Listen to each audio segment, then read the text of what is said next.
Hello, everybody. I'd like to introduce you to Paul Doble, the CEO from Parcel2Go. Thank you for joining us today, Paul. Thanks, Dave. Appreciate you inviting me along. No, absolutely. Really appreciate it. Can you give us an overview of your business and its sector in the supply chain, please? Yeah, of course I can, yeah. So for those that don't know, and not everybody does, unfortunately, but we're working on that, Parcel2Go is effectively a parcel delivery marketplace. So our customers are generally consumers and ad hoc shippers who might ship one parcel a year through to really small businesses. So we call them micro SMEs, who would send up to a max of about 1,000 parcels a month. So that's our top end. The reason we do that is above that threshold, companies can generally get a carrier account, and there are a plethora of high quality carrier management systems available to support them and for them to be able to integrate their accounts into. But we're focused on what we believe is the hugely underserved micro SME segment. They've got the need to ship parcels still. I'll talk a bit about some of the sort of typical personas in a second, but they got the need to ship parcels, but they don't have the volume to get a carrier account, and they still need help with their shipping. And in many ways, they need more help because they don't have the scale to recruit logistics specialists within their business. So typical personas would be, for instance, a high street store who have set up a website maybe and sell on a few different marketplaces, or maybe a full-time employee or a full-time student who, as a side hustle, is selling things that they've got stored in a storage unit or in their garage. So they're generally time poor, resource poor, and if something goes wrong, they really struggle to get issues resolved. So we provide them with the tools and support to be able to manage all of their orders in one place. So if you go on to Parcel2Go.com or Parcel Monkey, another brand of ours, there's really two customer journeys. The first is for consumers and ad hoc shippers, as I said, where you can go on, enter the details of your parcel, the weight, the dimensions, and then we'll provide you with a range of options. You know, pretty much every carrier in the UK, lots of different services for each of those carriers. We'll try and guide the sender to the best service for their requirements. And then this is the really important bit for me. We provide those customers with support if their parcel gets lost, delayed, or damaged. Because, you know, the parcel gets there, nobody really cares. It's when it goes wrong that they need support, and that's what we provide as well. We provide customer service and support. So that's the core customer journey, if you like, within Parcel2Go. And then for those micro SME customers, we've got a tool called SmartSend. So that integrates with different marketplaces and different e-com platforms. So I don't know, Shopify, WooCommerce, or eBay or Etsy. And it lets those really small customers integrate with those platforms that they're selling on and pull all those orders through. And then, you know, they can set rules. If I don't know if it's other carriers are available, but if it's over 25 kilos, use Parcelforce, or if it's going to France, use DHL. And they can manage and see everything in one place. So it kind of gives them what they need to manage their business all in one place, but without having a carrier account. So that's the core Parcel2Go business, if you like. And then the other half of our business, and it's roughly split 50-50 in terms of revenue. The other part of our business is the white label business. So that's where we've developed and run C2X shipping platforms for 6 of the top 8 carriers in the UK. So if you go onto any of those carriers' websites as a consumer or small business to ship a parcel, that's actually us. We develop the platform, we provide the customer service and support, and in some cases we even run the marketing for them. So those are the two parts of the business. And, you know, at a high level, our vision is to be the leading global shipping platform for consumers and small e-commerce sellers. And, you know, within that, our mission is to be trusted to make our customers shipping quicker, cheaper, and easier. So hopefully that gives you a bit of a view of the business, Dave. No, that's really good. And thanks for painting the pictures of both sides of the business. Are you a UK only business, or do you work around Europe? Yeah, so we do have sites in other countries. Most of the business at this point in time, most of the business is UK and Ireland.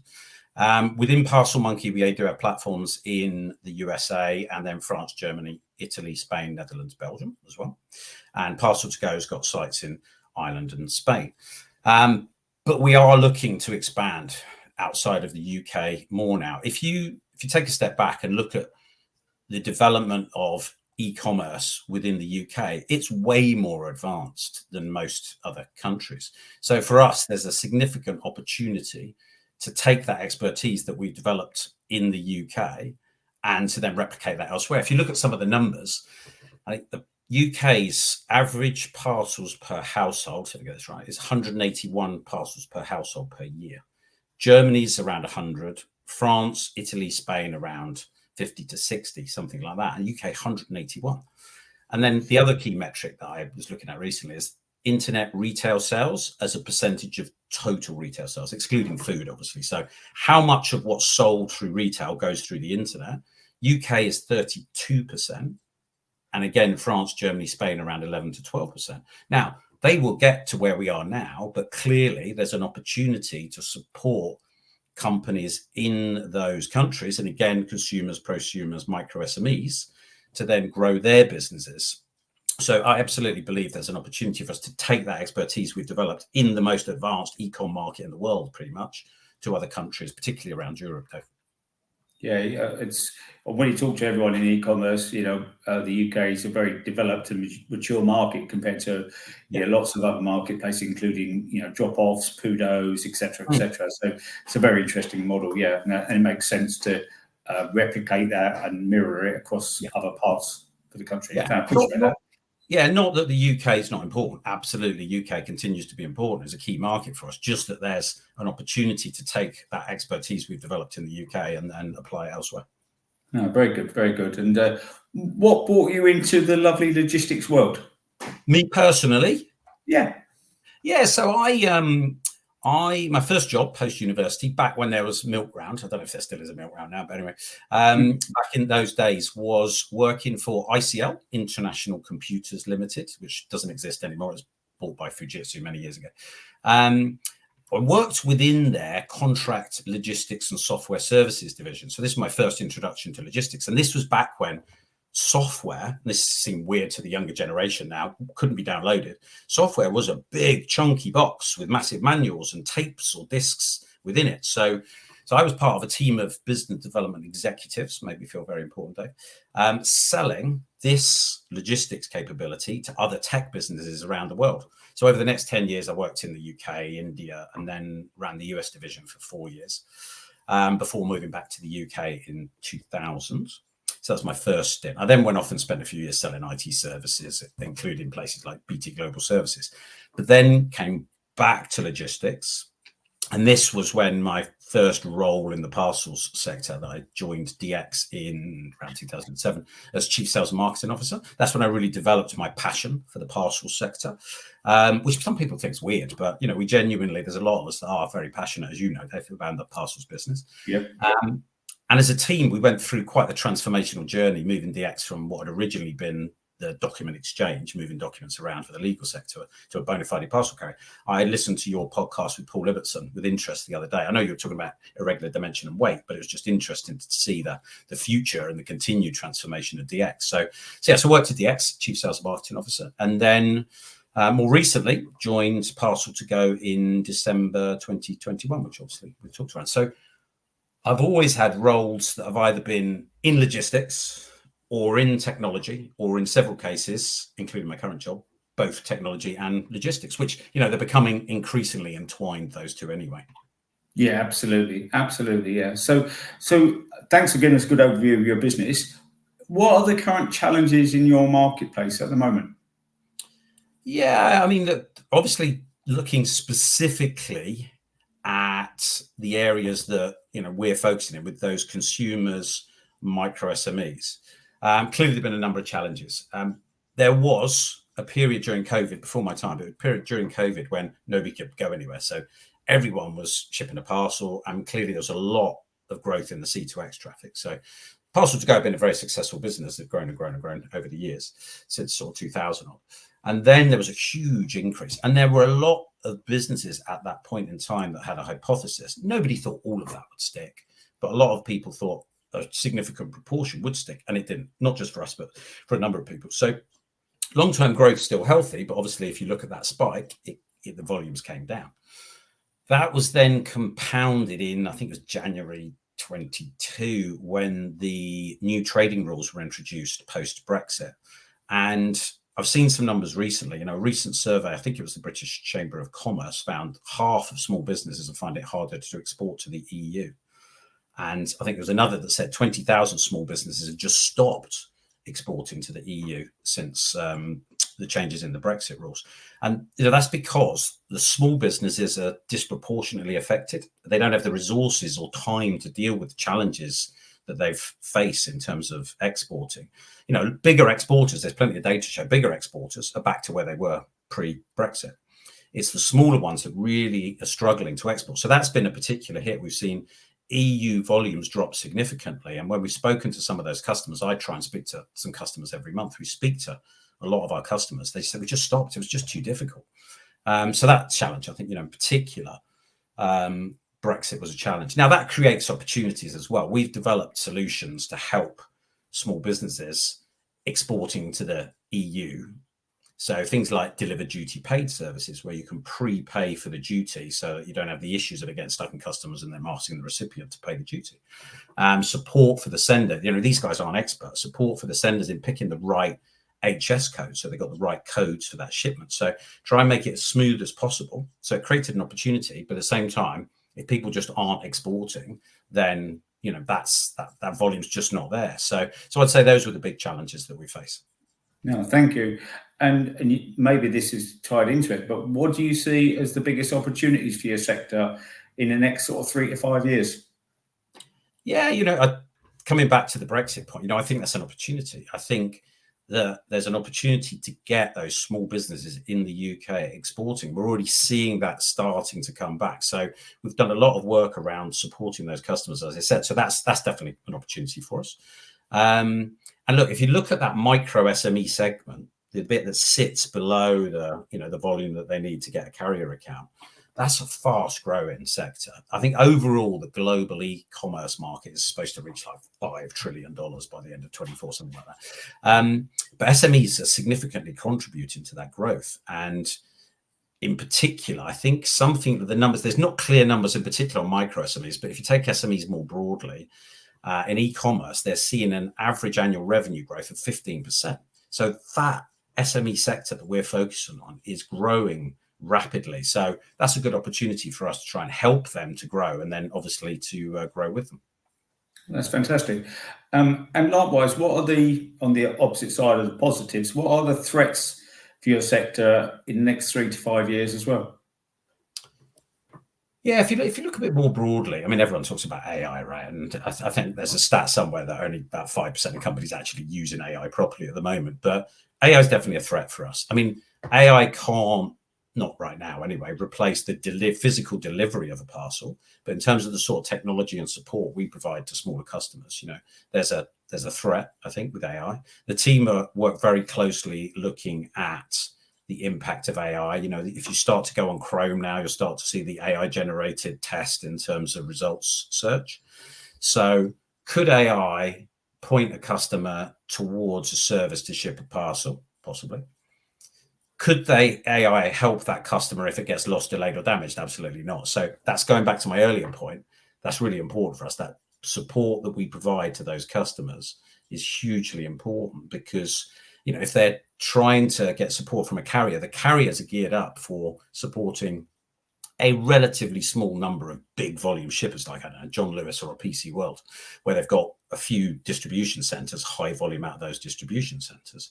What we're dealing with is hundreds of thousands or millions of smaller shippers, and they need someone to go to and somewhere to turn. So providing that support definitely offsets the threat of AI, but something we're looking at very, very closely. And we already have been using AI for quite a few years before AI was trendy day to develop our bot. So 65% of customers that come onto our site with a query or a question are resolved first time through either self-serve content we've built for them or through the bot. And then obviously we've got chat-based models and telephone support for bigger customers and the likes. But AI is a threat, but it definitely is an opportunity as well. So I think that's definitely one element.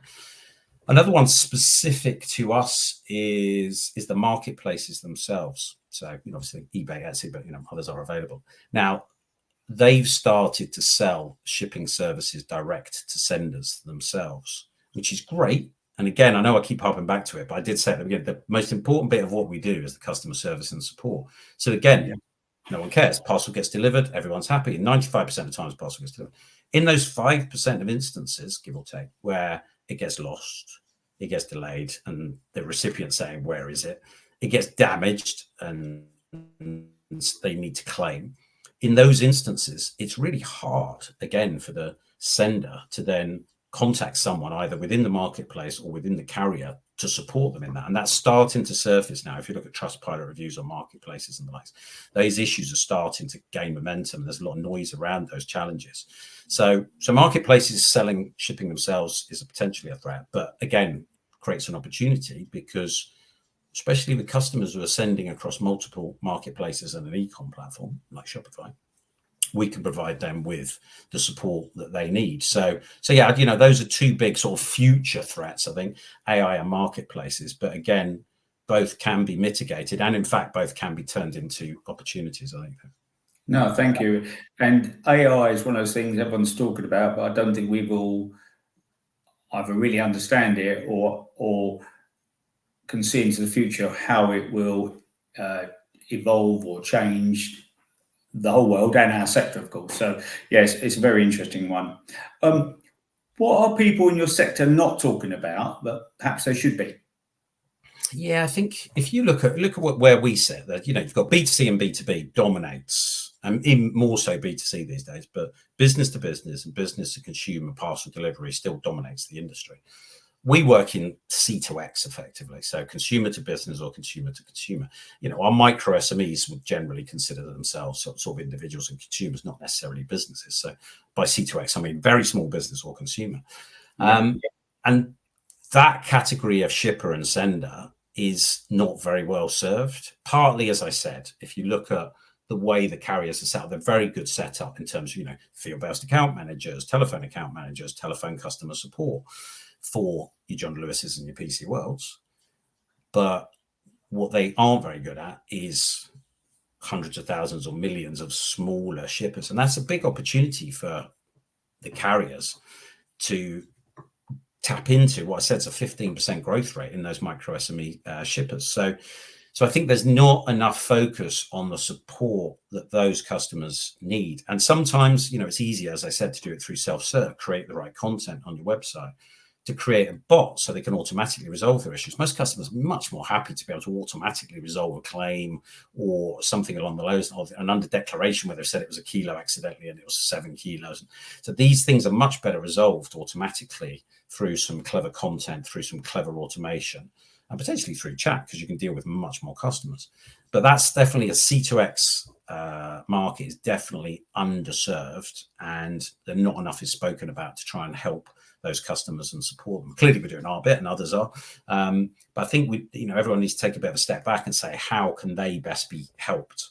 Because they don't know where to turn. And again, as I said earlier, it's a double whammy, right? Because a big retailer, John Lewis, I'm really picking on them out of random, by the way, I'm not shares or anything, but John Lewis would have a carrier manager and a massive operations team and people who specifically are monitoring issues, and people specifically, they'd have someone within the business to liaise with each of the carriers that they use. High street store, I always use this as an example. It's an awesome model shop that I visited a while ago because they were a customer of ours. And model shop, this is like old school, Hornby, Scalextrics, Airfix, still exists. Yes. You'd be pleased to know. Flashback to your childhood. And they've been a customer of ours for about 20 years. But for instance, they'd stopped shipping internationally because it was too difficult. So I went to speak to them. I said, look, it's just me in the shop most of the day, and I sell on the website. I sell on a few different specialist marketplaces, and I got someone who comes in for an hour at the end of the day to package the parcels up and ship them. But when the new rules came in terms of export post-Brexit, it just got too complicated. So we just stopped doing it. So again, there's more that can be done to help those smaller shippers with, as I said, the international shipments as well. So that would be it for me, Dave, in terms of support for C2X shippers, consumers, and very small businesses. And because of the sheer smallness or sheer size of those individual customers that don't get recognised, but as a collective, they're probably a bigger marketplace than we realise. All of us, we just, and we all do it, and with returns and small shipments. It's very interesting, and thanks for that, Paul. How do you see the green transition impacting your business and your sector? Yeah, look, personally, first of all, I'm a big passionate believer in sustainability, and personally always try and do my own thing. Don't always get it right. I've got a diesel car, but I do try and do my bit. And I think there's a lot our industry can do to reduce emissions, right? If you look at the average carbon footprint for a courier home delivery, it's about 180 grams of CO2, which may not sound like much, but consider there's 5 billion parcels delivered in the UK every year, right? Some of those are business to business and there'll be consolidation, but that's still a lot of parcels and therefore a hell of a lot of CO2. And I think, again, coming back, taking the perspective of our customers, but it's the same for big retailers as well, I think it gets confusing in terms of what is the best option. I think it's hard for them to understand what the most environmentally friendly way for them to get their parcel delivered is. There are, I won't name names here in terms of carriers, but some carriers clearly benefit from very high density. So they could argue that they've got very low carbon emissions per parcel, which is true and is fair. Other carriers don't necessarily have the density, but they're investing heavily in electric fleets, trying to do the right thing. But obviously, their emissions per parcel is going to be higher because they don't have the density. So I don't think often it gets quoted as what's the emissions per parcel, what's the CO2 per parcel, but I think that's a bit too simplistic.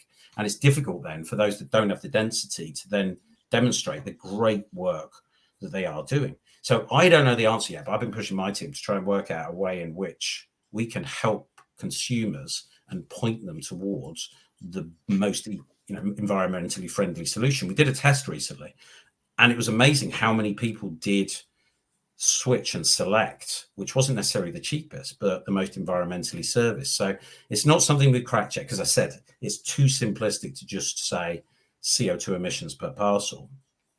But that is a valid KPI as well. So I don't know the answer yet, Dave, but there's definitely something that can be done around that and providing a broader data or more information to consumers and retailers, right? Because they'll have the same problems in terms of, I don't know, Selfridges. I'm trying to pick someone instead of John Lewis. Selfridges, trying to pick whoever the most environmentally friendly carrier is that they can use. They'll be having the same challenges. So I think there's a way that we can represent what we're doing more clearly, because that is still a hell of a lot of emissions, regardless of the density some may have, regardless of the proportion of electric fleet others may have.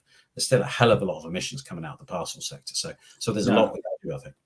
Yeah, and perhaps, and from these conversations, maybe it should be government led or guided to help us all, to drive some, because I don't think it will change by itself unless we're encouraged or supported or driven to change. Everyone wants to be greener, but it's not always easy to be green. That's very good. What development in the sector has surprised you most in your career so far? I think you'd have to go back to I think it must have been the mid to late 2000s when, and it seems so basic now and just a prerequisite to be a parcel carrier, right? But and fair recognition to DPD for being the leaders in this back at that time. At the time, a pre-delivery text notification was mind-blowing technology, right? The fact that, one of the issues that the carriers had, and we had at DX at the time as well, was you'd rock up, and this is before you had all these options about safely, places to leave the parcel and all these things. And a vast majority of times, be nobody there. So this development initially around the pre-delivery notification text, then, confirmation it had been left, then in-flight changes, then you can pick a safe location, or, that happened over a relatively short period of time, but that was game changer. I think looking back now, it doesn't feel like it because it's, so ubiquitous in terms of parcel delivery that these options exist. But back then, and again, fair recognition to DPD for driving that initially, would be, I'd say that driving technology. I think, there's lots of technology advancements that are going on around tracking and end-to-end visibility of your parcel, all these things. But I think that was a big step change from where we were, not doing a huge amount tech-wise in terms of the end customer experience and paper manifests and all this stuff, to then, suddenly handhelds and pre-delivery text notifications and time delivery windows, that was big, I think. So that'd be for me, Dave. Yeah, well, that certainly disrupted a very mature market, doesn't it? And it's almost like the equivalent of Apple and their iPhone, wasn't it? And the Predict service that DPD, brought to the market, it disrupted it and changed the rules of the game, really. Yeah, you're absolutely correct. Yeah, it's very interesting, and it seems so normal now, but it was quite a shocker at the time and quite disruptive, and probably good for DPD, but probably frustrating for its competitors at the time. At the time. Yes, it was. From a personal perspective, it was frustrating. I'm sure they'll be pleased to hear that. So final question, if again, I'm asking everyone, if you could speak to the Prime Minister, what would you ask them to do to help your business to grow and flourish? First off, Dave, I'd probably ask him if he could get me some Taylor Swift tickets. But no, that's a low blow. No, I think from my perspective, it wouldn't be necessarily from us as a business. It would be more for our customer base that we represent and service, and particularly those micro SMEs. And I know I've said it a couple of times, but I think it's really important for the economy as a whole. I feel quite passionate about this in terms of helping those small businesses to export again, because things have improved, right? And we're trying to get the message out there. Like, you can start shipping again, you can start exporting again. It's not as complicated as initially was. There was a lot of noise earlier on. There are ways, but we're not seeing that. And I'm not just talking about me, because we've been looking at it to see what the overall sort of micro SME market's doing. And as I said to you earlier, that was only a few months ago, that British Chamber of Commerce survey, with half of small businesses finding it hard to export to the EU. And I think it was only a few weeks ago, 20,000 small businesses have stopped exporting to the EU. And I think there's more, there's more the government can do to help. And I think it pays for itself, right? I mean, if we can get those businesses exporting again, because one of the challenges you've got, especially with these really small businesses, it may not have a massive impact now, but some of these businesses could have or will have been the future UK star exporters of tomorrow, right? But they've stopped exporting. So yes, you still got your big shippers exporting, but these small businesses aren't able to then tap into that other market. They're just staying focused on the UK market. As I say, we're doing what we can around deliver duty paid, supporting picking the HS codes, all of those things. But there's a lot of expertise in the UK. And I think the government should work with the UK parcel tech businesses to create a platform to help small businesses ship to the EU. I think there's more they can do around tax incentives and export finance schemes, but there's way more educated people around these things that could deal with all of that. But generally, if there's one thing I could say, get them to focus on, again, it would be get those small businesses exporting again, Dave. Wonderful. Thank you. I want to just say thank you again, Paul, for giving us a great overview of your business, Parcel2Go. And I'm sure our viewers and listeners will really enjoy it. Thank you so much. Pleasure. Thanks, Dave.